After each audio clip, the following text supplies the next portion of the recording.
Hello everyone. कैसे हो सब लोग? ये लेक्चर नंबर 3 है, अपना चैप्टर नंबर 3 कंप्यूटर अकाउंटिंग में जीएसटी का। ठीक है, तो चलो बुक पे आ जाते हैं। क्या पढ़ा था अपन ने लास्ट? अपन ने एक नया चैप्टर स्टार्ट किया था, कंप्यूटर अकाउंटिंग विद जीएसटी। इसमें अपन ने देखा था कि अपन जब अकाउंटिंग करते हैं उसको अपन अभी एक कंप्यूटर सॉफ्टवेयर के थ्रू करना स्टार्ट कर दिए हैं। जितने भी बिजनेसेस चाहे छोटे हो चाहे बड़े हो, सारे बिजनेसेस को अकाउंटिंग करना रहता है, एंड वो लोग अभी अकाउंटिंग जो करते हैं वो एक सॉफ्टवेयर को यूज करके करते हैं। ठीक है, इसको अगर वो डिटेल में इसका इंट्रोडक्शन समझना है तो लेक्चर नंबर 1 देख लेना। ठीक है, फिर अपन ने नीचे अपन आए थे, अपन ने स्टार्ट किया था एक अकाउंटिंग सॉफ्टवेयर काम कैसे करता है।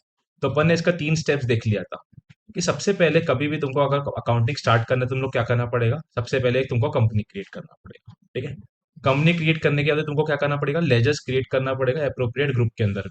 ठीक है, तुमको क्या करना पड़ेगा, लेजर्स क्रिएट करना पड़ेगा अप्रोप्रिएट ग्रुप के अंदर में। जो भी अपन अकाउंटिंग करते हैं, जो भी अपन जनरल एंट्रीज पास करते हैं, तो इसके लिए इंडिविजुअल लेजर्स होते हैं। और वो लेजर्स को अपन को जब अपन लेजर्स क्रिएट करेंगे, जैसे मैंने लास्ट वीडियो में बताया था, तो अपन जब लेजर्स क्रिएट करेंगे तो उसको अपन अप्रोप्रिएट ग्रुप देके। क्यों देके ग्रुप? ग्रुप का काम क्या है, क्लासीफाई करना, समराइज इन्फॉर्मेशन को समराइज करना, सारे लेजर्स को समराइज करके इन्फॉर्मेशन प्रेजेंट करने में हेल्प करने का रहता है। ठीक है, तो अकाउंटिंग करने के पहले अपन कंपनी क्रिएट करेंगे, देन लेजर्स और ग्रुप क्रिएट करेंगे। ठीक है, उसके बाद में अभी अकाउंटिंग करने के टाइम पे जैसे मैंने तुमको बताया था कि जैसे डिफरेंट अपन जब डे टू डे बिजनेस में डिफरेंट डिफरेंट टाइप के ट्रांजेक्शन्स को रिकॉर्ड करने के लिए डिफरेंट डिफरेंट बिल्स होते हैं, इनवॉइसेस होते हैं, वैसे ही यहाँ पर भी एक सॉफ्टवेयर के अंदर या अकाउंटिंग सॉफ्टवेयर के अंदर में डिफरेंट डिफरेंट टाइप की अकाउंटिंग ट्रांजेक्शन्स को रिकॉर्ड करने के लिए डिफरेंट डिफरेंट वाउचर्स होते हैं। तो ये वाउचर क्या होता है? वाउचर बेसिकली एक प्री नंबर्ड अकाउंटिंग डॉक्यूमेंट है। क्या है? एक प्री नंबर्ड अकाउंटिंग डॉक्यूमेंट, जिसका काम क्या है, डे टू डे जो भी मेरे ट्रांजेक्शन है उनको रिकॉर्ड करना। ठीक है, तो हर वाउचर का एक डेबिट रिकॉर्ड होता है और एक क्रेडिट रिकॉर्ड होता है। मतलब क्या, एक डेबिट बैलेंस और एक क्रेडिट बैलेंस मुझे देना पड़ता है। ठीक है, फिर अपन ने देखा था डिफरेंट टाइप के वाउचर्स। ठीक है, तो टोटल अपन ने 8 टाइप के डिफरेंट वाउचर्स देखा था। तो सबसे पहले अपन ने क्या देखा था, रिसिप्ट वाउचर। अभी रिसिप्ट वाउचर क्या होता है? जब भी बिजनेस के अंदर पैसा आ रहा है मुझे उसको रिकॉर्ड करने का है। मतलब कि ऐसा कोई भी ट्रांजेक्शन जिसके अंदर बिजनेस में पैसा आ रहा है तो उसको रिकॉर्ड करने के लिए मैं क्या यूज करता हूँ, रिसिप्ट वाउचर यूज करता हूँ। उसका उल्टा, जब बिजनेस से पैसा जा रहा है, मैं पे कर रहा हूँ किसी को भी, तो उसके लिए मैं क्या यूज करता हूँ, पेमेंट वाउचर। ठीक है, देन क्या था, सेल्स वाउचर। सेल्स वाउचर का काम क्या था? जब भी मैं कैश में सेल्स कर रहा हूँ या फिर क्रेडिट में सेल्स कर रहा हूँ गुड्स या सर्विसेज की, तो उसको अगर मुझे रिकॉर्ड करना है तो मैं सेल्स वाउचर यूज करता हूँ। Similarly purchase voucher. Purchase voucher का काम क्या था? जब मुझे कोई भी परचेज मैंने किया, रॉ मटेरियल का, सेमी फिनिश गुड्स का या फिर सर्विसेज का, कैश या क्रेडिट में, मुझे उसको रिकॉर्ड करना है तो मैं परचेज वाउचर यूज करता हूँ। ठीक है, देन था अपन ने देखा था कॉन्ट्रा वाउचर। कॉन्ट्रा वाउचर का काम क्या था? जब भी मैं बिजनेस में से पैसा विड्रॉ कर रहा हूँ, ठीक है, बैंक से पैसा विड्रॉ कर रहा हूँ, बैंक में पैसा डिपॉजिट करवा रहा हूँ, कैश एक बैंक अकाउंट से निकाल के दूसरे बैंक अकाउंट में पैसा ट्रांसफर कर रहा हूँ। ठीक है, या फिर एक दुकान से निकाल के दूसरी दुकानों में पैसा ट्रांसफर कर रहा हूँ, कैश को जो मेन गल्ला है उसमें से निकाल के पेटी कैश के खर्चे के लिए पैसा रख रहा हूँ। तो ये सब की जितनी भी एंट्रीज पास कर उसके लिए मैं कौन सा वाउचर यूज करता हूँ, कॉन्ट्रा वाउचर यूज करता हूँ। ठीक है, देन अपन ने देखा था जर्नल नाम का वाउचर। जर्नल वाउचर के नाम का क्या काम था?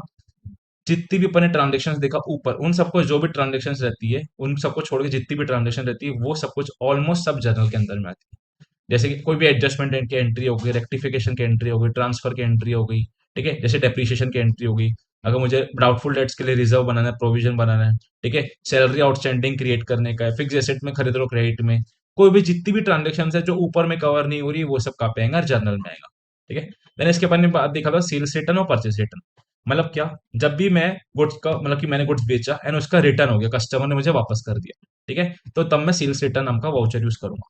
सिमिलरली परचेज रिटर्न मतलब कि जब मैंने परचेज किया एंड अब मैं वो गुड्स को वापस कर रहा हूँ, ठीक है, तो उसके लिए मैं वो उसकी एंट्री पास करने के लिए मैं कौन सा वाउचर यूज करूंगा, परचेज रिटर्न नाम का वाउचर यूज करूंगा। इन सबको मैंने डिटेल में सेकंड वीडियो में समझाया था, तो उसको एक बार सेकंड वीडियो भी आप देख सकते हो वापस से। ठीक है, अब अपन आगे बढ़ते। अभी देखो, जो अपन ने ये सब वाउचर पढ़ने के बाद में तुमको ये नीचे में एक टेबल दिख रहा होगा, यहाँ पे कुछ एंट्रीज का एग्जांपल्स दिए। तो अब इसका काम क्या है? जो तुम्हारी एग्जाम होती है ना, जो तुम्हारा 80 मार्क्स का पेपर होता है और जो 20 मार्क्स का पेपर होता है वो भी, तो उसमें अभी ये जो नीचे में एंट्रीज दिया है उस टाइप का कुछ पेपर में क्वेश्चन पूछते हैं। मतलब क्या, कि तुमको पेपर में पूछ ले, एक ऐसे ट्रांजेक्शन दे देगा, या तो तुम्हारे 20 मार्क्स वाले पेपर में या फिर 80 मार्क्स वाले पेपर में ऐसे ट्रांजेक्शन दे देगा। ठीक है, अभी ट्रांजेक्शन के बाद में तुमको कुछ कुछ चीजें बताना पड़ेगा आंसर में।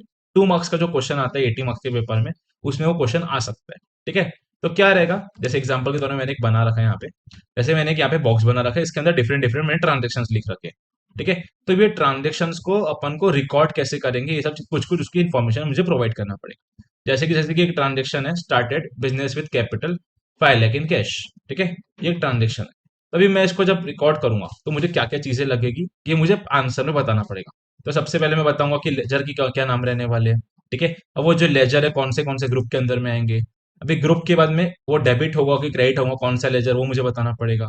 फिर उनका अमाउंट और कौन सा वाउचर मुझे लगेगा ये एंट्री को रिकॉर्ड करने के लिए। मैं वापस से बोलता हूँ, मैंने क्या बोला कि जो तुम्हारा 80 मार्क्स का पेपर है और जो 20 मार्क्स का पेपर है उसमें ये जो एंट्रीज यहाँ पे जैसे एग्जांपल में यहाँ पे दी हुई है वैसा टाइप का तुमको कुछ वहाँ पे क्वेश्चन पेपर में सॉल्व करना पड़ेगा। तो उसमें क्या बोलेगा, तुमको कोई भी ट्रांजेक्शन दे देगा दो तीन, वो दो तीन ट्रांजेक्शन में अभी कौन से लेजर्स इन्वॉल्व है वो तुमको बताना पड़ेगा। वो लेजर कौन से ग्रुप के अंदर में आते हैं वो बताना पड़ेगा। अभी कौन सा लेजर डेबिट होगा कौन सा लेजर क्रेडिट होगा वो बताना पड़ेगा। उसका अमाउंट और वो कौन सा वाउचर तुम यूज करेंगे वो ट्रांजेक्शन को रिकॉर्ड करने के लिए वो बताना पड़ेगा। ठीक है, तो यहाँ पे कुछ सैंपल के इन्होंने लिखा है, इसके ऊपर यहाँ पे मैं प्रैक्टिस तुमको करके बताता हूँ। जैसे फर्स्ट ट्रांजेक्शन क्या था, started business with capital 5 lakh in cash. तभी देखो यहाँ पे मैंने क्या किया, बिजनेस स्टार्ट हो रहा है तो दो लेजर कौन से हो गए, एक तो मेरा कैपिटल अकाउंट बन जाएगा, तो मैंने लिख दिया यहाँ पे कैपिटल अकाउंट। ठीक है, एक लेजर ये बन गया। अब दूसरे लेजर बने मुझे बनाना पड़ेगा कैश का, क्योंकि बिजनेस के अंदर कैश आ रहा है, तो एक और जो लेजर बनाते हैं कैश का। ठीक है, कैश अकाउंट। ये मेरे दो लेजर रहेंगे। अब इसको रिकॉर्ड करने के लिए कैपिटल अकाउंट को रिकॉर्ड करने के लिए ग्रुप्स कौन से होंगे, तब ये ग्रुप्स तुम कहाँ से देखोगे। तुमको देखो मैंने एक तो पहले ये तुमको मैंने बताया था कल फर्स्ट लेक्चर में सेकंड लेक्चर में कि जीएनयू खाता नाम का एक सॉफ्टवेयर है, उसमें कुछ यहाँ पे ग्रुप के नाम दिए हुए और लेजर के नाम दिए हुए। या तो तुम इसको रीड कर सकते हो, इसको रीड करके समझ सकते हो। जैसे कैपिटल अकाउंट लिखा तो कैपिटल अकाउंट कौन से ग्रुप में आता है, कैपिटल में आता है, तो यहाँ पे तुम कैपिटल अकाउंट ही लिख सकते हो ग्रुप के नाम में। और कैश के लिए रहता है कैश इन हैंड। जैसे देखो देखो कैश इन हैंड, कैश दिखा cash account cash in hand, यहाँ पे तुम इसको कैश इन हैंड में लिख सकते हो। ठीक है, और इसके अलावा अब यहाँ पे तुम देखो, अब यहाँ पे एंट्री पास करना कैश इन हैंड हो गया। अब इसकी एंट्री क्या होगी, जब बिजनेस में पैसा आ रहा है तो कैश आ रहा है तो कैश क्या होगा, डेबिट होगा, डेबिट। और कैपिटल नाम की मेरी लाइबिलिटी बन रही है तो वो क्रेडिट हो जाएगा। अमाउंट में क्या होगा, 5 लाख अमाउंट हो गया, देन 5 लाख मेरा अमाउंट हो गया। अब इसको रिकॉर्ड करने के लिए मुझे वाउचर लगेगा, वाउचर कौन सा यूज करेंगे अपन यहाँ पे, वाउचर अपन यूज करेंगे बिजनेस से पैसा आ रहा है रिसिप्ट हो रहा है तो इसके लिए मैं यूज करूंगा रिसिप्ट वाउचर। ठीक है, सिमिलरली रॉ मटेरियल, अभी देखो क्या लिखा है, purchase raw material from Suresh worth 50,000 on credit. तो अभी दो अभी लेजर हो गए, एक तो मैंने परचेस किया तो परचेस नाम का लेजर बन जाएगा।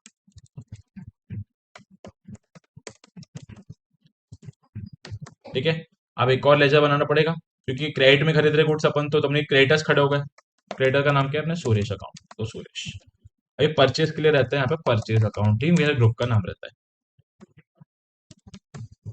ठीक है, अभी सुरेश मेरा क्रेडिटर है तो उसके लिए रहेगा सन्ड्री क्रेडिटर। ठीक है, अभी परचेज अकाउंट क्या होगा, एक्सपेंस है तो डेबिट, क्रेडिटर में लाइबिलिटी है तो क्रेडिट, अमाउंट 50,000। ठीक है, वाउचर कौन सा, तुम परचेज करो तो उसके लिए कौन सा वाउचर है, परचेज वाउचर। ठीक है, देन अभी तुमने गुड्स बेचा अभिनव को, वो भी क्रेडिट में बेचा, तो सेल्स अकाउंट एक हो गया, सेल्स अकाउंट एक हो गया। अब उसके लिए एक और रहेगा अपना अभिनव नाम का अकाउंट रहेगा जो अपना डेटर है।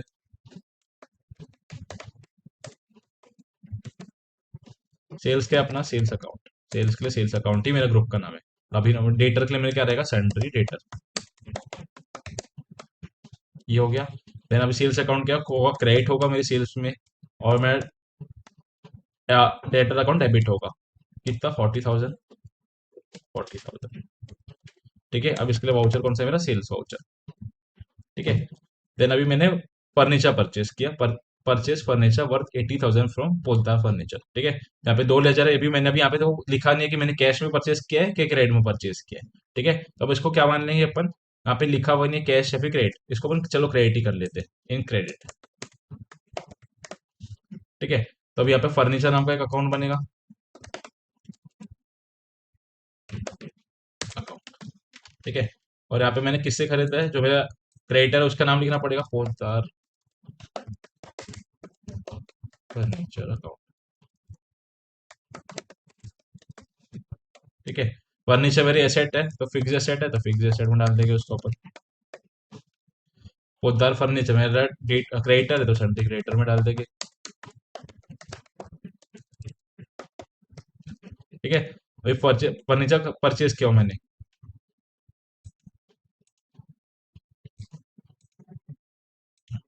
तो फर्नीचर मैंने परचेज किया, तो फर्नीचर फर्नीचर नाम की एसेट बढ़ गई तो डेबिट, और पोद्दार फर्नीचर नाम की लाइबिलिटी बढ़ गई तो क्रेडिट। ठीक है, कितने से बढ़ गई, 80,000 से। अब देखो, यहाँ पे मैंने अभी जो परचेज किया फर्नीचर का, वो मैंने जो फर्नीचर परचेज किया सेल करने के लिए परचेज किया है क्या? नहीं। तो उसको मैं परचेज वाउचर में डाल सकता हूँ क्या? नहीं डाल सकता। सिमिलरली यहाँ पे कोई मैंने कुछ पेमेंट किया क्या? नहीं किया, तो पेमेंट वाउचर भी यूज नहीं होगा। मेरे को कुछ रिसिप्ट हुआ क्या पैसे का? वो भी नहीं हुआ, तो वो भी नहीं होगा। ठीक है। फिर मेरे पास मैंने कुछ बैंक का ट्रांजेक्शन किया, कैश और बैंक का, तो वो भी नहीं है, तो कॉन्ट्रा भी यूज नहीं होगा। तो बचता क्या है मेरे पास? Journal voucher. जो भी एंट्री कोई भी वाउचर में नहीं आती तो उसको मैं कहाँ पर डाल देता हूँ? सीधा जर्नल में डाल देता हूँ। ठीक है, जर्नल मतलब बेसिकली सारे जो डिफरेंट डिफरेंट ट्रांजेक्शन बच गए उन सबको करने यूज कर उनको अकाउंट करने के लिए जर्नल में वाउचर यूज करता हूँ। अब देखो क्या लिखा है, पेड इलेक्ट्रिसिटी बिल 2000। यहाँ पे भी नहीं लिखा कैश या क्रेडिट या फिर ऐसा कुछ, मैंने पे कर दिया है। तो अब क्या कहूंगा, मेरा बैंक कम होगा या फिर कैश कम होगा? इलेक्ट्रिसिटी बिल,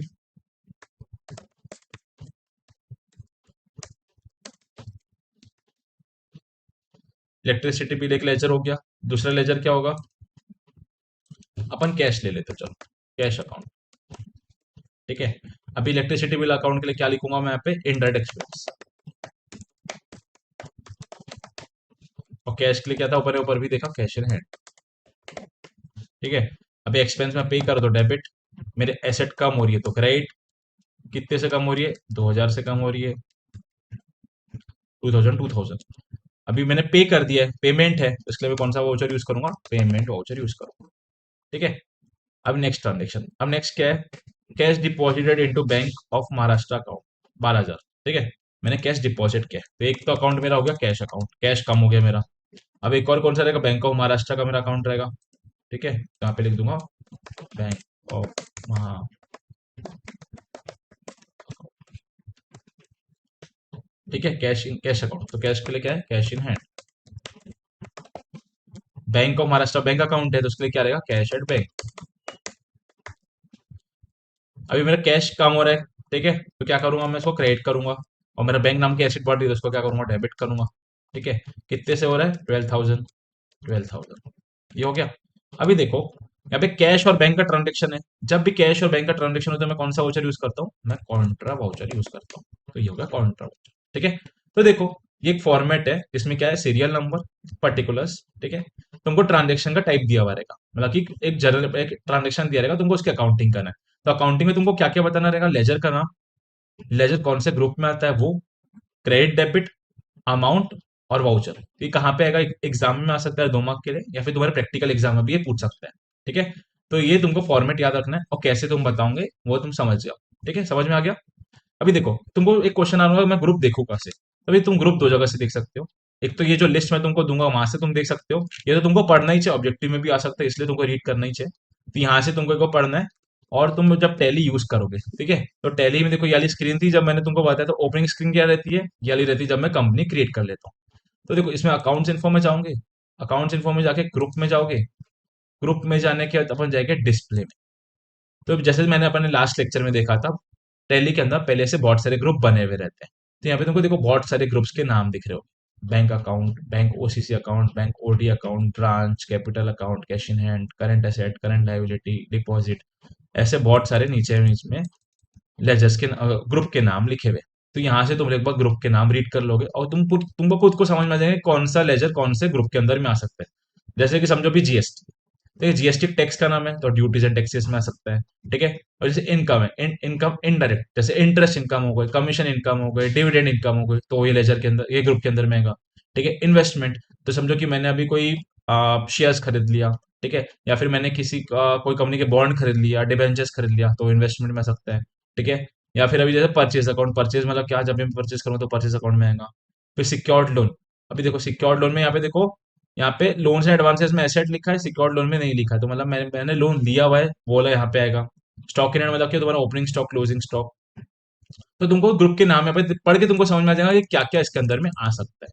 ठीक है, तो यहाँ पे एक बार तुम लोग ये सब रीड कर लेना। ठीक है, तुमको समझ में आ जाएगा कौन सा लेजर किसके अंदर में आएगा। तो ये रीड करने के बाद जब तुम लोग अभी अपन जब इसकी प्रैक्टिस करेंगे, तो तुमको क्या करना है? लेजर के नाम में उसके सामने कौन सा ग्रुप आएगा तुम यहाँ से देख के लिख सकते हो, मतलब कि तुमको पढ़ के समझ में आ जाना चाहिए कि कौन से ग्रुप होते हैं। ठीक है, वो ग्रुप के तुम यहाँ पे नाम लिखोगे। ठीक है, देन चलो अपन आगे आते हैं। ये अपन ने ट्रांजेक्शन देख लिया कि ट्रांजेक्शन का पेपर में कैसा आ सकता है वो चीज। ठीक है, अपन ने 3 स्टेप देख लिया था। अब 4th स्टेप क्या है? GST calculation. तो देखो, अभी मैं तुमको एकदम ब्रीफ में बताने वाला हूँ। जीएसटी के लिए एक पूरा डिफरेंट लेक्चर्स रहेगा, जिससे जीएसटी का स्टार्टिंग से एंड तक पूरा समझा रहेगा। अभी मैं बस तुमको ब्रीफ में बता दूंगा जीएसटी मतलब क्या है। जीएसटी बेसिकली क्या है? एक टाइप का टैक्स है, एक टाइप का इंडायरेक्ट टैक्स है, जो गवर्नमेंट ने इंट्रोड्यूस किया था 1 जुलाई 2017 में। ठीक है, तो जीएसटी का फुल फॉर्म होता है गुड्स एंड सर्विसेज टैक्स। ये एक टाइप का इंडायरेक्ट टैक्स होता है। अब ये इंडायरेक्ट टैक्स क्या होता है, ये मैं नेक्स्ट लेक्चर में तुमको अच्छे से समझाऊँ। ठीक है, तो जीएसटी एक इंडायरेक्ट टैक्स है, जो गवर्नमेंट ने इम्प्लीमेंट किया था 1 जुलाई 2017 में। तो अभी देखो, जब मैं अकाउंटिंग करने वाला हूँ, तो वाउचर सिलेक्ट करने के बाद में, वाउचर जब मेरा सिलेक्ट हो गया, मतलब कि मुझे जो स्टेप का एंट्री पास करा, तो मैं वाउचर सिलेक्ट कर लूंगा। वाउचर सिलेक्ट करके बताते हैं, जैसे अपन आ गए, मैंने बैक बैक दबाया एंड मैं गेटवे ऑफ टेली पे आ गया। तो देखो ट्रांजेक्शन के अंदर तुमको दिख रहा हूँ अकाउंटिंग वाउचर्स, तो मैं अकाउंटिंग वाउचर्स पे क्लिक किया। ठीक है, तो देखो यहाँ पे मेरे को जो भी एंट्री पास करना है उस हिसाब से मैं वाउचर सिलेक्ट करूँ। जैसे कि समझो यहाँ पे पेमेंट पहले से सिलेक्टेड है, अभी मुझे रिसिप्ट की एंट्री पास करना है, तो मैं रिसिप्ट पे क्लिक किया, तो रिसिप्ट वाला वाउचर आ गया। अभी मुझे रिसिप्ट की एंट्री पास करना रहेगा, तो यहाँ पे मैं रिसिप्ट की एंट्री पास कर पाऊँ। ठीक है, तो यहाँ पर अभी मुझे जो भी एंट्री पास करना है, मैं वाउचर सेलेक्ट कर लिया, उसके बाद मुझे क्या करना पड़ेगा, मैं लेजर्स इंक्लूड करूंगा। और लेजर्स इंक्लूड करने में मुझे जीएसटी कैलकुलेशन करना रहेगा, अगर वो ट्रांजेक्शन में जीएसटी इंक्लूडेड है तो। जैसे कि मैंने गुड्स परचेज किया तो उस पर जीएसटी कितना लग रहा है, मैं गुड्स सेल कर रहा हूँ तो उस पर कितना जीएसटी लग रहा है, मैंने फिक्स एसेट कुछ खरीदा तो उस पर कितना जीएसटी लग रहा है, तो वो सब की भी मुझे अकाउंटिंग करनी ही पड़ेगी। तो 4th स्टेप क्या बोलता है कि जो भी तुम्हारा ट्रांजेक्शन है उसमें जो भी जीएसटी कैलकुलेशन है, तो वो तुमको जीएसटी कैलकुलेशन यहाँ पे करने का है। ठीक है, 4th स्टेप क्या बोल रहा है कि जो भी तुम ट्रांजेक्शन करने वाले हो उसमें जो भी जीएसटी इन्वॉल्व है उसका कैलकुलेशन करो और उसका लेजर तुम यहाँ पे सिलेक्ट करो। ठीक है, अब यहाँ पे मैंने मेरा लेजर सिलेक्ट कर लिया। ठीक है, जीएसटी भी कैलकुलेट हो गया, लेजर भी सिलेक्ट हो गया। अब उसके बाद मैं क्या करूंगा, डायरेक्टली एंट्री को पोस्ट करूंगा। 5th स्टेप क्या है? Posting of transaction into voucher. मतलब कि मैं जैसे एग्जांपल देता हूँ, अभी मैं बैक बैक दबा के देखते हैं अपन पहले से कोई लेजर बने हुए हैं क्या। अकाउंट्स में गया, अकाउंटिंग इन्फो में, लेजर में गया, डिस्प्ले। तो अब यहाँ पे कोई लेजर बना हुआ ही नहीं है। शायद अपना लास्ट वाली कंपनी, एक बार देखते हैं जो अपने लास्ट कंपनी बनाया था वो है क्या यहाँ पे। लास्ट लेक्चर में सेलेक्ट कंपनी में गए, हाँ ये है। ठीक है, अब इसमें तो अपन देखते हैं, अपन ABC private limited first lecture में बनाए थे। इसके अकाउंट्स एंड फो, लेजर, डिस्प्ले। हाँ तो देखो, जो अपन ने लास्ट लेक्चर में लेजर्स बनाए थे वो सारे लेजर्स यहाँ पे दिख रहे हैं। ठीक है, तो अभी चलो अपन कुछ एंट्री पास करके देखते हैं। अकाउंटिंग वाउचर में जाऊंगा, मैंने वी दबाया, तो अभी देखो यहाँ पे मेरे वाउचर्स आ गए। अभी चलो अपन एंट्री पास करते हैं कैश बैंक की, तो मैं गया कॉन्ट्रा में। ठीक है, अभी कॉन्ट्रा में मुझे एंट्री पास करने का है।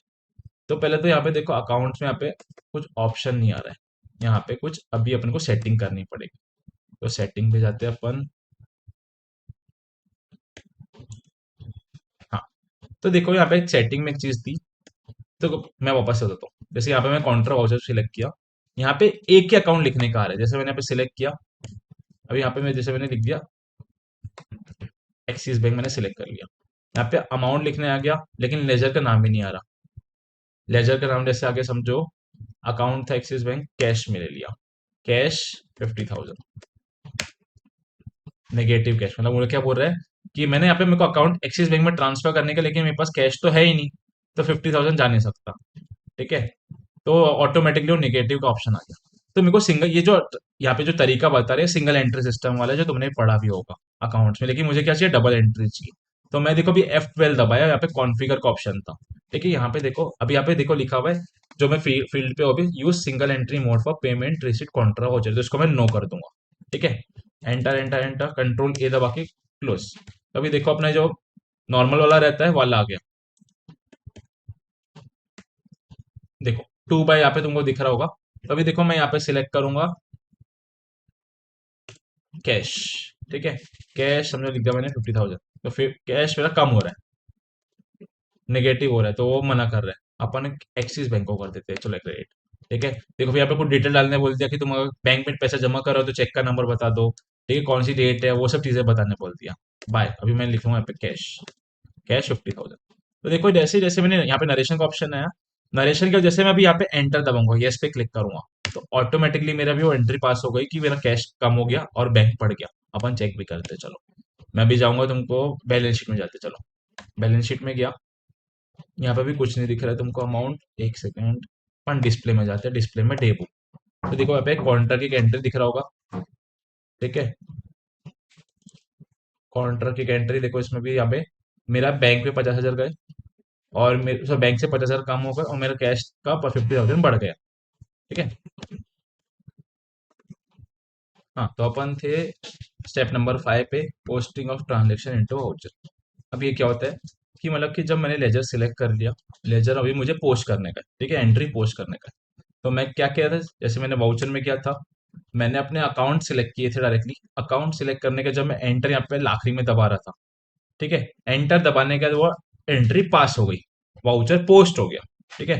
तो वो एंट्री पास करने के लिए, वो वाउचर पोस्ट करने के लिए जो फिफ्थ स्टेप है उसको मैं बोलते हैं अपन posting of transaction into voucher. ठीक है। मैं वाउचर के अंदर में वो ट्रांजेक्शन को पोस्ट कर रहा हूँ। ठीक है। तो अपन अब यहाँ पे रीड करते हैं यहाँ पे क्या लिखा है। ये फिफ्थ स्टेप है। Posting a transaction through voucher is called voucher entry. जब भी मैं वाउचर को यूज करके कोई भी ट्रांजेक्शन पोस्ट करता हूँ तो उसको मैं क्या बोलता हूँ, वाउचर एंट्री बोलता हूँ। ये ऑब्जेक्टिव में आ सकता है। ठीक है। फिर क्या बोल रहे हैं, while recording a transaction through the voucher the account to be debited and credited along with the amount. जैसे मैंने भी तुमको थोड़ी देर पहले बताया कि जब भी मुझे एंट्री पास करना है, ट्रांजेक्शन रिकॉर्ड करना है, तो मैं क्या करता हूँ, वाउचर में जो भी अकाउंट मेरा डेबिट होने वाला है, जो भी अकाउंट मेरा क्रेडिट होने वाला है, वो अकाउंट को मैं डेबिट करता हूँ और क्रेडिट करता हूँ और सामने में उसका मैं अमाउंट लिखता हूँ। ठीक है। फिर क्या था, we can type narration which is optional. तो देखो यहाँ पे नरेशन का भी ऑप्शन रहता है, ये तुमको नीचे दिख रहा होगा। तो अगर मुझे एंट्री पास करते टाइम नरेशन लिखना है तो मैं नरेशन भी लिख सकता हूँ, वो की लेकिन ऑप्शनल होता है। फिर क्या बोला, we can add any number of debits and credits in a voucher entry depending upon the transaction. मुझे जितने भी डेबिट और जितने भी क्रेडिट इंक्लूड करना है उतने मैं डेबिट क्रेडिट इंक्लूड कर सकता हूँ एक वाउचर के अंदर में, वो मेरे ऊपर है। अब यहाँ पे देखो उसकी स्टेप्स लिखी हुई, step procedure for voucher entry. तो क्या लिखा है, सबसे पहले creation of ledger with appropriate group और सब ग्रुप। तो सबसे पहले अपन ने क्या किया था, सेकंड स्टेप क्या थी अपनी, लेजर क्रिएट करना, ग्रुप लेजर क्रिएट करना एक ग्रुप के अंदर में। फिर अपन ने क्या दिखाता है, वाउचर को सिलेक्ट करना, select the appropriate voucher type from the voucher menu. ठीक है। अब वाउचर के अंदर यहाँ पे वाउचर की डेट डालना पड़ता है। तो देखो यहाँ पे डेट का ऑप्शन रहता है। हम्म, एक, हाँ, तो देखो यहाँ पे डेट का तुमको ऑप्शन दिख रहा होगा। अभी मुझे डेट चेंज करने का है, तो इसके लिए मैं यहाँ पे करता हूँ F2। देखो मैंने F2 दबाया तो वहाँ पे वाउचर डेट का ऑप्शन आ गया, मुझे कौन सी डेट पे एंट्री पोस्ट करने का है। तो यहाँ पे मुझे जो भी डेट रहेंगी, जो भी मुझे डेट पे एंट्री पोस्ट करना है, मैं यहाँ पे डेट इनपुट करूंगा और देन एंटर दबाऊंगा। जैसे यहाँ पे भी 2 अप्रैल दिख रहा है, तो मेरे को जो भी जिस दिन पे एंट्री पोस्ट करना है उस दिन का मैं पे डेट डाल दूंगा यहाँ पे। वाउचर डेट हो गया, उसके बाद क्या है, select the debit account name from the list which you have created and enter the amount. जैसे यहाँ पे भी देखो एक्सिस बैंक मैंने सिलेक्ट किया, ये देखो लिस्ट आ गई यहाँ पे मेरी लेजर्स की। जो भी मुझे लेजर्स चाहिए वो लेजर्स में यहाँ पे सिलेक्ट करूंगा और जो भी मुझे जितना भी अमाउंट है वहाँ पे मैं अमाउंट इनपुट कर दूंगा। ठीक है। फिर उसके बाद क्या है, select the credit amount account name from the list which have created enter the amount. Similarly जैसे मैं डेबिट सिलेक्ट किया वैसे मैं यहाँ पे क्रेडिट भी सिलेक्ट करूंगा। अभी यहाँ पे मैंने क्रेडिट सिलेक्ट किया था, तो मुझे डेबिट सिलेक्ट करना है तो मैं यहाँ पे डेबिट भी कर सकता हूँ। तो डेबिट में सिलेक्ट किया एंड देन वो डेबिट में अमाउंट आ गया ऑटोमेटिकली। ये हो गया। अभी डेबिट क्रेडिट के मेरे लेजर्स हो गए, उसके मैं नरेशन देख के एंटर दबाऊंगा, एंट्री मेरी पोस्ट हो जाएगी। अभी मुझे एंट्री देखना है तो उसके लिए मैं क्या कर सकता हूँ, जैसे मैं डिस्प्ले में जाऊंगा, डिस्प्ले में डे बुक, डे बुक के अंदर जो भी मेरी ट्रांजेक्शन है देखो यहाँ पे तुमको दिख रहा होगा। 2 तारीख को एक है वाउचर नंबर 2 का 50,000 का क्रेडिट आउटवर्ड से। ठीक है, क्लिक करूंगा तो पूरी एंट्री भी दिख जाती है मुझे। ठीक है। तो यहाँ पे ये फिफ्थ जो मेरा स्टेप है ये है मेरा एंट्री पोस्ट करने का। तो सबसे पहले अपन ने क्या देखा था, मैं कंपनी क्रिएट करता हूँ, कंपनी क्रिएट करने का लेजर क्रिएट करता हूँ अप्रोप्रिएट ग्रुप के अंदर में। फिर मैं वाउचर सिलेक्ट करता हूँ, वाउचर सिलेक्ट करने के बाद जीएसटी कैलकुलेशन करता हूँ, अगर वो ट्रांजेक्शन में इन्वॉल्व है तो जीएसटी कैलकुलेशन। उसके बाद मैं अपने लेजर सिलेक्ट करके एंट्री को पोस्ट करता हूँ, वाउचर को पोस्ट करता हूँ। Posting of transaction into the accounting या फिर इन्वेंट्री वाउचर। ये अकाउंटिंग वाउचर इन्वेंट्री वाउचर दोनों में डिफरेंस क्या होता है मैं थोड़ी देर बाद समझाऊंगा। अब जब मैंने वाउचर एंट्री पोस्ट कर लिया, जब मैंने ट्रांजेक्शन को पोस्ट कर लिया, तो क्या होगा, मेरी जो रिपोर्ट्स है ऑटोमेटिकली सारी रिपोर्ट्स बनती जाएगी। जैसे जैसे मैं एंट्री पोस्ट करते जाऊंगा वैसे वैसे मेरी रिपोर्ट्स ऑटोमेटिकली, जो भी मुझे रिपोर्ट्स चाहिए वो सब ऑटोमेटिकली सारी रिपोर्ट्स बनती जाएगी। अब यहाँ पे कौन सी रिपोर्ट बनती है अपन ये देखेंगे। Displaying various reports. Display of information is designed to allow a user to get the maximum benefit of the data that is entered. अभी देखो, जब तुम लोग फिजिकली अकाउंटिंग करते थे तुम लोग क्या करते थे, सबसे पहले जर्नल बना देते, लेजर बना देते, then trial balance, balance sheet, PNL, ये सब कुछ तुम लोग बैठ के बनाते थे ना। लेकिन एक अकाउंटिंग सॉफ्टवेयर में तुमको ऐसा कुछ नहीं करना पड़ता। तुमको सिर्फ एक जर्नल एंट्री पास करना पड़ता है, जर्नल एंट्रीज की अकाउंटिंग करना पड़ता है और ऑटोमेटिकली तुम्हारे लेजर के balances, trial balance, balance sheet, PNL सब कुछ ऑटोमेटिकली बैक के एंड पे बनते जाता है। ऑटोमेटिकली ये सब कुछ जो तुम लोग जर्नल एंट्री पोस्ट करूंगा उससे ऑटोमेटिकली ये सब कुछ ये बन जाएगा। तुमको जैसे फिजिकली तुम्हारा काम इतना ज्यादा फैला हुआ रहता है, तुमको जब तुम एक सॉफ्टवेयर यूज करते हो, अकाउंटिंग सॉफ्टवेयर यूज करते हो, तो ये सब चीजें तुमको बनाना नहीं पड़ता है। A user gets a holistic picture of the data and is also able to present information using different options. तो एक अकाउंटिंग सॉफ्टवेयर में जो डिस्प्ले वाला ऑप्शन रहता है उसमें मुझे कंप्लीट व्यू दिखता है मेरे डेटा का, मतलब क्या, जितनी भी मेरी अकाउंटिंग इन्फॉर्मेशन है मुझे इसका पूरा कंप्लीट व्यू मैं यहाँ से चेक कर सकता हूँ। जितनी भी मुझे इन्फॉर्मेशन चाहिए, मुझे जो भी इन्फॉर्मेशन एक्सट्रैक्ट करना है, जो भी मेरी अकाउंटिंग इन्फॉर्मेशन एक्सट्रैक्ट करना है वो सब मैं यहाँ पे एक्सट्रैक्ट कर सकता हूँ। और मेरे को कैसे उसको प्रेजेंट करना है, डिफरेंट डिफरेंट वेज में मेरे को जैसे प्रेजेंट करना है वो मैं यहाँ पे प्रेजेंट भी कर सकता हूँ। In computers accounting, various financial inventory reports can be generated after finishing the recording of transactions or even at timely intervals. अभी जब मुझे जो भी रिपोर्ट्स चाहिए, फाइनेंशियल रिपोर्ट हो या फिर इन्वेंट्री की रिपोर्ट हो, मतलब क्या इन्वेंट्री रिपोर्ट, मतलब क्या कि स्टॉक कितना पड़ा हुआ है, ठीक है, कौन सा स्टॉक आ रहा है, कौन सा स्टॉक जा रहा है, ये सब की रिपोर्ट चाहिए, कब आ रहा है कब जा रहा है उसके रिपोर्ट्स चाहिए, ठीक है, एक समरी के फॉर्म में पूरा रिपोर्ट चाहिए। फाइनेंशियल मतलब क्या कि कितने मेरे बैलेंस शीट के जितने बैलेंसेस है, पीएनएल के बैलेंसेस हो गए, ट्रायल बैलेंस हो गया, तो ये सब रिपोर्ट मुझे जब चाहिए, सारी मेरी एंट्रीज पास करने के बाद में या फिर पीरियड के बाद में, 3 महीने के बाद, एक क्वार्टर के बाद में, 6 मंथ्स के बाद में, या फिर पूरे फाइनेंशियल ईयर के बाद में, जब मुझे जो ये रिपोर्ट चाहिए या फिर कोई पर्टिकुलर टाइमली इंटरवल में चाहिए, मुझे जब चाहिए तब मैं ये रिपोर्ट को एक्सट्रैक्ट कर सकता हूँ। तो यहाँ पे कौन सी रिपोर्ट्स है, सबसे पहले क्या लिखा है, trial balance. It provides you a report with debit and credit balance of all ledger accounts. Trial balance में क्या होता है, जितने भी मेरे लेजर अकाउंट्स हैं, ठीक है, मेरे जितने भी लेजर्स अकाउंट्स हैं उनका जो भी डेबिट बैलेंस है या फिर क्रेडिट बैलेंस है, उन सबके जितने भी बैलेंसेस हैं मुझे ट्रायल बैलेंस के अंदर में दिखते हैं। ठीक है, अब अपन देखते चलो यहाँ पर, ये मेरा टैली सॉफ्टवेयर हो गया।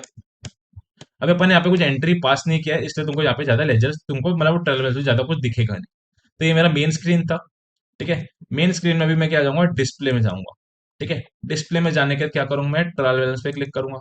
तो देखो यहाँ पे ट्रायल बैलेंस से भी एक करंट एसेट दिख रहा है, क्योंकि मैंने बाकी कुछ अपने ट्रांजेक्शन पोस्ट ही नहीं किया है, इसलिए यहाँ पे कुछ भी और दिख ही नहीं रहा। तो करंट एसेट, उसका डेबिट बैलेंस और क्रेडिट बैलेंस 1 लाख दिख रहा है। अब इस पे क्लिक करूंगा तो देखो, अब यहाँ पे देखो करंट अकाउंट के अंदर में, करंट एसेट्स के अंदर में जो भी दो लेजर्स है, ठीक है, कैश इन हैंड और बैंक अकाउंट, जो भी दो ग्रुप्स है, ठीक है, उनके भी यहाँ पे लेजर दिख रहा है। उसका डेबिट बैलेंस 1 लाख है, इसका क्रेडिट बैलेंस 1 लाख है।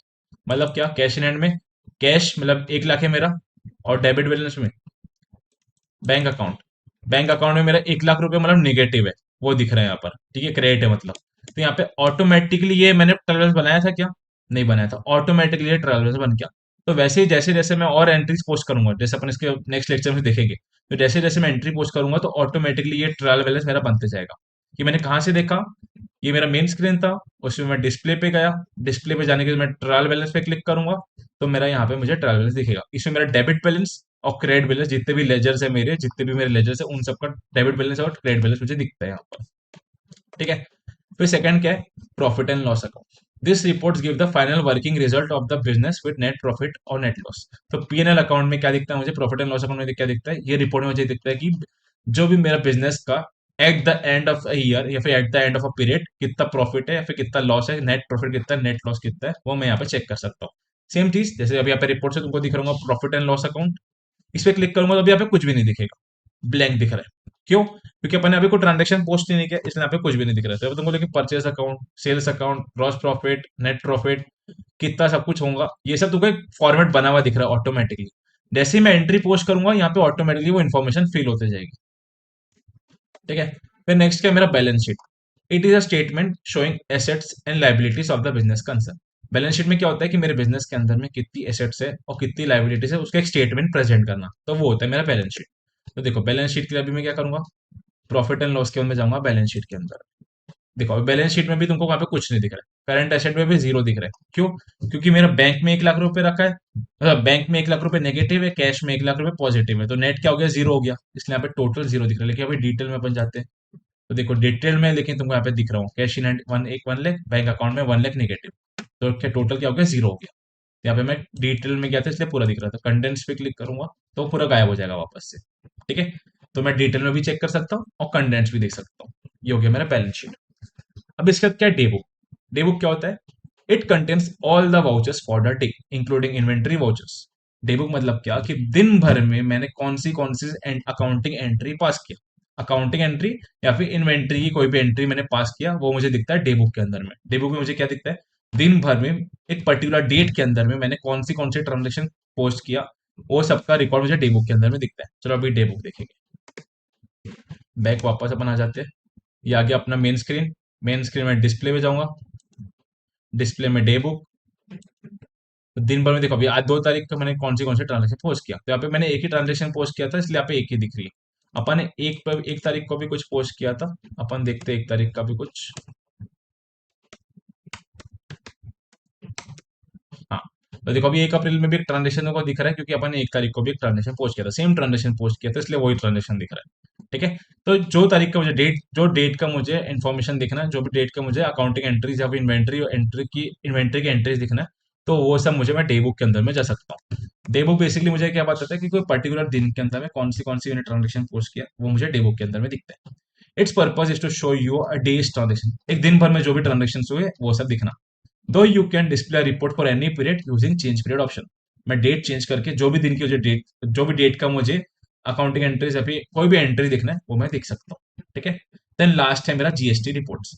अभी जीएसटी वन पढ़ने के लिए, लेकिन जीएसटी रिपोर्ट में होता क्या है बेसिकली कि बिजनेस में कितना जीएसटी मैंने कलेक्ट किया और कितना जीएसटी मैंने पे किया, उसका नेट अमाउंट मैं जीएसटी रिपोर्ट्स के अंदर देख सकता हूँ। तो मतलब मुझे कितना जीएसटी पे करने की जरूरत है और कितना जीएसटी मैंने कलेक्ट किया, ठीक है, वो सबका इन्फॉर्मेशन जीएसटी रिपोर्ट के अंदर में दिखता है। ये तुमको मैं थोड़ा डिटेल में समझाऊंगा जीएसटी समझने के बाद में क्या होता है उसमें। ठीक है। तो पहले अपन एक बार बस रीड कर लेते हैं यहाँ पे क्या लिखा था। GST reports prints a summary of the GST received, मैंने कितना जीएसटी कलेक्ट किया, एंड पेड बाय यू, मतलब मैंने कितना जीएसटी पे किया, broken down by the various tax codes. वे टैक्स कोड्स क्या है वो भी अपन समझेंगे। And is use to calculate your GST payment और रिफंड, की मतलब कि मेरे को कितना जीएसटी गवर्नमेंट को पे करना है या फिर कितना जीएसटी का रिफंड मुझे क्लेम करना है, वो मैं जीएसटी रिपोर्ट से समझ सकता हूँ। ठीक है। तो मेरे पास यहाँ पे 5 रिपोर्ट्स अवेलेबल है। एक है trial balance, profit and loss account, balance sheet, day book और जीएसटी रिपोर्ट्स। ट्रायल बैलेंस मतलब क्या बताता है कि मतलब कि हर लेजर का कितना डेबिट बैलेंस है, कितना क्रेडिट बैलेंस है। प्रॉफिट एंड लॉस अकाउंट क्या बताता है कि eight the end of a particular period मेरे बिजनेस का कितना प्रॉफिट है या फिर कितना लॉस है। देन बैलेंस शीट क्या बताता है कि एक पर्टिकुलर डेट पे एक बिजनेस के कितनी एसेट्स है और कितनी लाइबिलिटीज है, वो मुझे बिजनेस बैलेंस शीट बताता है। देन डे बुक क्या बताता है कि एक दिन में कोई पर्टिकुलर डेट के अंदर में मैंने कौन सी ट्रांजेक्शन की रिकॉर्डिंग की, कौन सी ट्रांजेक्शन की रिकॉर्डिंग की, वो मैं डे बुक से चेक कर सकता हूँ। देन जीएसटी रिपोर्ट में मुझे क्या पता चलता है कि जीएसटी मैंने कितना कलेक्ट किया एंड कितना पे किया। तो इससे मुझे पता चलेगा कि मुझे कितना जीएसटी पे करने की जरूरत है गवर्नमेंट को, या फिर मेरे को और कितना पे करने की जरूरत है, या फिर मेरे को अगर मैंने ज्यादा पे कर दिया तो मुझे रिफंड लेने की जरूरत है क्या। तो ये सारी रिपोर्ट्स मुझे मिलती है। ठीक है। देन लास्ट स्टेप क्या है, प्रिंटिंग वेरियंट्स रिपोर्ट्स। अभी रिपोर्ट्स मुझे दिख तो रही है, अब मुझे कहीं वो रिपोर्ट सबमिट करने की है, तो मैं उसका क्या कर लूंगा, प्रिंट निकाल लूंगा। ठीक है। प्रिंटिंग वेरियस रिपोर्ट्स, यहाँ पे अब यहाँ पे कुछ ऑब्जेक्टिव्स इन्वॉल्व है जो पेपर में आ चुके हैं, तुमको समझ में नहीं आएगा लेकिन वो पेपर में पूछा है। Printing of the financial and inventory reports is advisable for future reference. तो यहाँ पे ऑब्जेक्टिव कैसा पूछ लिया, printing of the financial inventory reports is advisable for blank future reference. तो अब यहाँ पे अपन को तुम ऑब्जेक्टिव लाइन पढ़ के तुमको समझ में नहीं आएगा, लेकिन यहाँ पे वो लिखा हुआ है कि फ्यूचर रेफरेंस के लिए ये फाइनेंशियल और इन्वेंटरी रिपोर्ट्स काम में आती है। और क्या लिखा है, it is also useful for accounting audit. अभी देखो ऑडिट मतलब क्या होता है, ऑडिट मतलब क्या, सारे बिजनेसेस को ऑडिट कराना पड़ता है। अभी गवर्नमेंट की ऑब्लिगेशन है कि तुमको ऑडिट करवाने की जरूरत है। अब ऑडिट में क्या होता है कि चेकिंग होती है, मतलब कि जो भी मैं अकाउंटिंग कर रहा हूँ वो मैं सही कर रहा हूँ कि नहीं, जो भी मैं ट्रांजेक्शन कर रहा हूँ उसकी मैं रिकॉर्डिंग सही कर रहा हूँ कि नहीं, जो मेरा profit eight the end of the period निकला है वो सही है कि नहीं है। तो उसके लिए मुझे बहुत सारी रिपोर्ट्स की जरूरत पड़ती है। जो भी मेरा बैलेंस शीट है, पीएनएल है, ट्रायल बैलेंस है, उन सबकी चेकिंग होती है। ठीक है। तो ऑडिट मतलब, ऑडिट में क्या हो रहा है बेसिकली, जो भी मेरे फाइनेंशियल स्टेटमेंट्स है उन सबकी चेकिंग होगी, मतलब कि साल भर में मैंने क्या क्या ट्रांजेक्शन किया, उन सबकी मैंने सही रिपोर्टिंग किया कि नहीं, सही टैक्सेस मैंने पे किया कि नहीं, वो सब मुझे कहाँ से पता चलेगा, ये सारी रिपोर्ट से मुझे पता चलेगा। तो ये रिपोर्ट्स का काम कहाँ पे आता है, अकाउंटिंग ऑडिट में भी आता है। फिर क्या लिखा है, reports and documents generated through accounting software can also be printed, ये सारी रिपोर्ट्स को मैं प्रिंट भी कर सकता हूँ। ठीक है। तो अपन ने देखो सातों के सातों स्टेप्स पढ़ लिए एक अकाउंटिंग सॉफ्टवेयर कैसे काम करता है। सबसे पहले मैं क्या करूंगा, कंपनी क्रिएट करूंगा, उसके बाद मैं लेजर क्रिएट करूंगा अप्रोप्रिएट ग्रुप के अंदर में। देन ट्रांजेक्शन पोस्ट करने के लिए वाउचर सिलेक्ट करूंगा मैं, वाउचर सिलेक्ट करने के बाद मैं जीएसटी कैलकुलेशन करूंगा, वो अगर ट्रांजेक्शन में जीएसटी का कुछ इन्वॉल्वमेंट है तो। बाकी के लेजर से सिलेक्ट करूंगा और फिर मैं ट्रांजेक्शन को पोस्ट कर दूंगा, posting of transaction into the inventory accounting voucher. अभी जैसे जैसे मेरे ट्रांजेक्शन में पोस्ट करूंगा ऑटोमेटिकली मेरी रिपोर्ट बन जाएगी, जितनी भी मैं ट्रांजेक्शन पोस्ट करूंगा उन सबका मुझे यहाँ पे रिपोर्ट दिखेगा। At the end of the period मेरी रिपोर्ट्स ऑटोमेटिकली जनरेटेड रहेंगी यहाँ पे। तो कौन सी reports, report such as balance sheet, income and expenditure, cash bank flow statement etcetera generated automatically में, कैश कैश का स्टेटमेंट, बैंक का statement, income and expenditure, balance sheet, और जो भी अपन ने आगे देखा वो सब ऑटोमेटिकली जनरेट हो जाता है। और ये रिपोर्ट्स को मैं प्रिंट आउट में निकाल सकता हूँ। तो एक अकाउंटिंग सॉफ्टवेयर ऐसे काम करता है। ठीक है। ये 7 स्टेप से एक अकाउंटिंग सॉफ्टवेयर काम करता है। अब इसके बाद देखो, अबे डिफरेंट डिफरेंट अकाउंटिंग सॉफ्टवेयर, यहाँ पे कुछ एग्जांपल दिए हुए, कुछ नाम दिए हुए, अपन को यहाँ पे बस रीड करना है। यहाँ पे समझने जैसी चीजें कुछ नहीं है, जो अपन ने समझा वो सब कुछ इन सब के अंदर में होता है। बस अपन को आपके नाम पढ़ना है, ठीक है, और उनके अंदर क्या क्या पिक्युलर चीजें, क्या नया है, किसमें क्या नहीं है, वो अपन को ध्यान देने की जरूरत है। तो देखो डिफरेंट अकाउंटिंग पैकेजेस, तो सबसे पहले उसमें क्या, टैली विद जीएसटी पैकेज। अब एक सबसे कॉमन में कौन सा यूज में आता है, टैली यूज में आता है। ठीक है, क्या लिखा है यहाँ पे, tally is one of the most widely use financial accounting software. Accounting करने के लिए सबसे ज्यादा कॉमन कौन सा सॉफ्टवेयर है, फाइनेंशियल अकाउंटिंग के लिए टैली है। ठीक है, फिर क्या लिखा है, various types of trades and industries use it. अब डिफरेंट डिफरेंट टाइप की इंडस्ट्रीज और ट्रेड की जो बिजनेसेस है, वो सब टैली को यूज करते हैं। It is a comprehensive business accounting and inventory management software that provides various facilities like multilingual operations, online functions, legally supported reports, etc. तो भी जो टैली है ना, ये अपने जितने भी बिजनेस के अकाउंटिंग है, इन्वेंट्री मैनेज करना है, उन सबका मैनेज करने के लिए हेल्प करता है। अब और क्या है, ये मल्टीलिंगुअल ऑपरेशन, मतलब क्या कि डिफरेंट डिफरेंट लैंग्वेजेस में इसके ऑपरेशंस अवेलेबल है। जैसे अगर डिफरेंट लैंग्वेज, मुझे हिंदी में अकाउंटिंग करना है तो मैं हिंदी में कर सकता हूँ, तेलुगु में करना तेलुगु में, मराठी में तो मराठी में। ऐसे डिफरेंट डिफरेंट ऑप्शंस मुझे प्रोवाइड करता है। और ऐसे बहुत सारे ऑनलाइन फंक्शंस भी अवेलेबल करवाता है। ठीक है, जैसे मुझे डिफरेंट डिफरेंट लोकेशन से अगर अकाउंटिंग करना है तो मैं ऑनलाइन उसको टैली को यूज कर सकता हूँ। और जो इसकी रिपोर्ट्स रहती है, ये जो रिपोर्ट्स है, मैं गवर्नमेंट के जो गवर्नमेंट के हिसाब से ये लीगली एक्सेप्टेड रिपोर्ट्स है। ठीक है, जो इसके फॉर्मेट में रिपोर्ट बनती है, वो लीगली एक्सेप्टेड है। अब in 2009 Tally solutions introduce the software Tally ERP 9। 2009 में टेली ने एक टेली ईआरपी 9 नाम का सॉफ्टवेयर इंट्रोड्यूस किया था। ठीक है, उसके थ्रू मैं अकाउंटिंग करता था। The software offers comprehensive business management solution. Overall में अकाउंटिंग करना है, बिजनेस मैनेजमेंट करना है, तो उसके लिए टेली ईआरपी 9 यूज में आता है। In maintains all books of account, जितनी बुक्स ऑफ अकाउंट है उन सबको मैनेज करने के लिए मैं टेली को यूज कर सकता हूँ। Different types of vouchers such as vouchers for receipt, payment, sales, purchase etcetera can be used for recording transaction. जैसे अपन ने देखा, डिफरेंट डिफरेंट टाइप के वाउचर्स अवेलेबल है टैली के अंदर। In Tally for deleting any ledger, group, voucher और even company, alt plus D key combination is used. तो अभी देखो यहाँ पे एक शॉर्टकट की दी हुई है, ऑल्ट प्लस डी। तुमको कुछ भी डिलीट करने का, लेजर, ग्रुप, वाउचर, कंपनी, कुछ भी डिलीट करने के लिए, तो उसके लिए तुम क्या सिलेक्ट कर, क्या यूज करोगे, ऑल डी। ये एक ऑब्जेक्टिव फुट सकता है। ठीक है, तो ऑल डी की यूज करके तुम लोग कुछ भी डिलीट कर सकते हो। It follows the principle of double entry system of book keeping. Tally कौन सा सिस्टम पे बेस्ड है, डबल एंट्री सिस्टम। ये तो तुमको बताना है, समझता है, मेरे को बताने की जरूरत भी नहीं। फिर अब 2017 में क्या हुआ, 2017 में आया जीएसटी। तो जो टैली है उनने भी अपना सिस्टम चेंज किया और जीएसटी के हिसाब से चेंजेस ला दिया। In 2017 it was updated to comply with the Indian goods and services tax requirements. तो जीएसटी के हिसाब से उन्होंने अपने को सिस्टम को चेंज कर दिया। तो टैली के बारे में ये सब लिखा हुआ है। अब इसे जो जो ऑब्जेक्टिव के पॉइंट्स है उसको तुम एक बार बस रीड करोगे, तुमको समझ में आ जाएगा। ठीक है, अब देखो जब हम टैली स्टार्ट करते तो ये वाली स्क्रीन अपन ने देखा था। ठीक है, यहाँ पे अपन ने यूज किया वर्क इन एजुकेशनल मोड। अगर तुम्हारे पास लाइसेंस है तो तुम लोग एक्टिवेट योर लाइसेंस पे क्लिक कर सकते हो। लेकिन अगर तुमको फ्री में यूज करने का है तो तुम यहाँ पे क्या करो, work in educational mode use करो। ठीक है, अभी यहाँ पे सेकंड सॉफ्टवेयर का नाम क्या है, जीएनयू खाता। अभी जीएनयू खाता नाम का एक सॉफ्टवेयर है। ठीक है, in standard 11 text book we have seen how to create an organisation and ledger accounts using GNU Khata software. 11 में इसका कुछ बेसिक्स दिया हुआ है, वो अपने कुछ काम का नहीं है। ये वाली लाइन इंपॉर्टेंट है। GNU Khata is one of the tools developed by KK foundation. तो केके फाउंडेशन नाम का कोई फाउंडेशन है, उन्हें जेएनयू खाता को डेवलप किया। ये ऑब्जेक्टिव में पूछ सकता है। Like some other fairly innovative Indian FOSS products. अभी फॉस्ट मतलब क्या, freely available open source software. क्या बोला मैंने, freely available open source software. अब ये जो जेएनयू खाता है फ्री सॉफ्टवेयर है और ओपन सोर्स का जैसे मैं तुमको मतलब बताया हुआ है कि ये सॉफ्टवेयर बना कैसे, डेवलप कैसे हुआ। ये फ्रीली अवेलेबल है इंटरनेट के ऊपर में, कोई भी इसको यूज कर सकता है, कोई भी अपने हिसाब से इसके अंदर चेंजेस लाके इसको यूज कर सकता है। तो ये एक फॉस्ट प्रोडक्ट है जो इंडिया में अवेलेबल है। GNU Khata properly hasn't been sufficiently notice in the land it was bound in. तो अभी तब इतना ज्यादा फेमस नहीं, जितना ज्यादा लोग इसको यूज नहीं करते हैं, but it is making impressive progress now. From cash flow statement to profit and loss and balance sheet, JNU खाता can do it all. JNU खाता में तुम कैश फ्लो स्टेटमेंट बना सकते हो, प्रॉफिट एंड लॉस बना सकते हो, बैलेंस शीट बना सकते हो, सब कुछ बना सकते हो। This software helps you keep track of your inventory manage करने के लिए भी ये सॉफ्टवेयर हेल्प करता है। ठीक है, देन लास्ट के फिर इसके थर्ड के लेजर एसएमबी। ठीक है, a powerful yet simple open source, ये भी ओपन सोर्स सॉफ्टवेयर है, open source accounting solution. Accounting के लिए ये हेल्प में लाता है। It has been tailored to small and medium size businesses. तो अभी देखो ऑब्जेक्टिव पूछ सकता है कि कौन सा accounting software small and medium size business के लिए हेल्पफुल है, तो उसका आंसर क्या होगा, लेजर एसएमपी। ठीक है, starting from managing invoices to inventory, you also get the ability to translate up to 45 languages. ये जो लेजर एसएमबी 45 लैंग्वेजेस सपोर्ट करता है, डिफरेंट डिफरेंट 45 लैंग्वेजेस में तो उसका अकाउंटिंग कर सकते हैं। ठीक है, उसका एक ओपनिंग स्क्रीन दिया हुआ है। तो अपन ने 3 सॉफ्टवेयर देखा, टैली, देन जेएनयू खाता, देन लेजर एसएमबी। सब में अकाउंटिंग हो रही है, बस डिफरेंट डिफरेंट उसका इंटरफेस है। फिर क्या है, फोर्थ जेएनयू कैश। अब देखो कैश का मैनेजमेंट के लिए कौन सॉफ्टवेयर, जेएनयू कैश।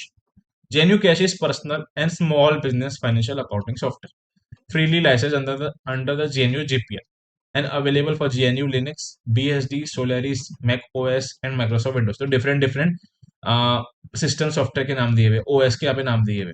ठीक है, it is design to be easy to use yet powerful and flexible. GNU Cache allows you to track bank account, stocks, incomes, and expenses. As quick and instinctive to use as a checkbook register, it is based on professional accounting principle to ensure balanced books and accurate reports। इसमें कुछ objective like दिख नहीं रहे, लेकिन वो फिर भी read कर लीजिएगा। देन लास्ट के अपना अकाउंटिंग। अकाउंटिंग नाम का एक software. Accounting is an interesting online accounting software that's available for free, ranging from invoicing to managing deposits and transfers। It has a whole lot of features। It's fit for both personal and enterprise needs। तो देखो ये objective पूछ सकता है, ऐसा कौन सा software है जो पर्सनल अकाउंटिंग और एंटरप्राइज की अकाउंटिंग करने में हेल्प करता है, तो उसका एग्जांपल क्या होगा, अकाउंटिंग।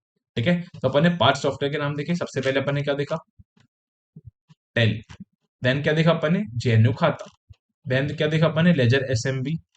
देन देखा अपन ने JNU cash. And then last अपन ने देखा अकाउंटिंग।